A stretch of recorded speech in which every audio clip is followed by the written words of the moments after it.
Today's Old Testament reading is 2 Samuel 1, verses 4 through 27. David said to him, "How did things go? Tell me."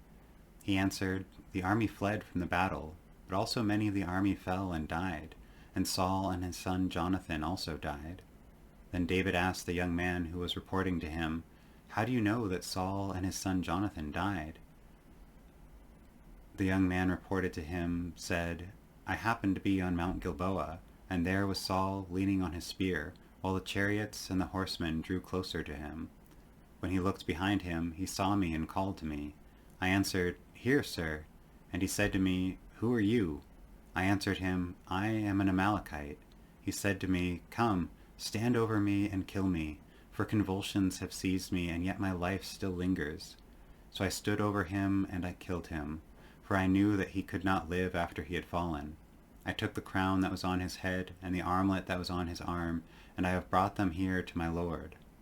Then David took hold of his clothes and tore them, and all the men who were with him did the same. They mourned and wept and fasted until evening for Saul and for his son Jonathan, and for the army of the Lord and for the house of Israel, because they had been struck down by the sword. David said to the young man who had reported to him, "Where do you come from?" He answered, "I am a son of a resident alien, an Amalekite." David said to him, "Were you not afraid to lift your hand to destroy the Lord's anointed?" Then David called for the young man and said, "Come here and strike him down." So he struck him down, and he died. David said to him, "Your blood be on your head, for your own mouth has testified against you, saying, 'I have killed the Lord's anointed.'"